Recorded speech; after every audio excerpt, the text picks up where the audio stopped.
بطور سویلین دوسری مرتبہ صدر بننے کا اعزاز حاصل کرنے والے آصف علی زرداری پاکستان کے 14ویں صدر کی حیثیت سے آج حلف اٹھائیں گے۔ چیف جسٹس قاضی فائز عیسیٰ صدر سے حلف لیں گے۔ The votes acquired by Mahmood Khan Achakzai 119. The votes acquired by Asif Ali Zardari 255.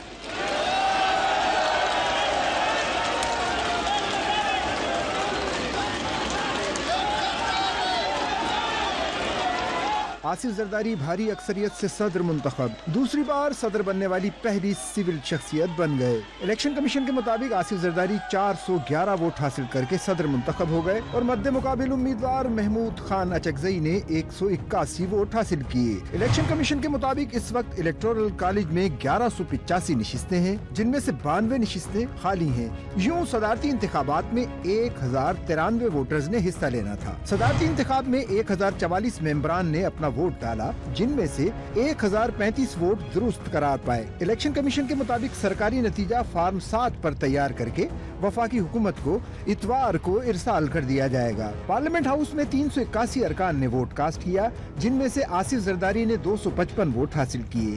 سنی اتحاد کونسل کے محمود اچکزئی کو 119 ووٹ ملے۔ پنجاب اسمبلی میں صدارتی انتخاب کے لیے 352 ووٹ ڈالے گئے۔ آصف زرداری کو 246 ووٹ ملے۔ محمود اچکزئی نے 100 ووٹ حاصل کیے۔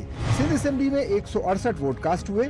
آصف زرداری کو 151 ووٹ ڈالے گئے۔ محمود اچکزئی کو 9 ارکان نے ووٹ دیا، 1 ووٹ مسترد ہوا۔ خیبر پختونخوا اسمبلی میں 109 ووٹ کاسٹ ہوئے، جن میں سے محمود خان اچکزئی نے 91 ووٹ حاصل کیے۔ آصف زرداری کو 17 ووٹ ملے، 1 ووٹ مسترد ہوا۔ بلوچستان اسمبلی میں 47 ووٹ ڈالے گئے، جو تمام آصف علی زرداری نے حاصل کیے۔ محمود اچکزئی کو بلوچستان اسمبلی سے کوئی ووٹ نہیں ملا۔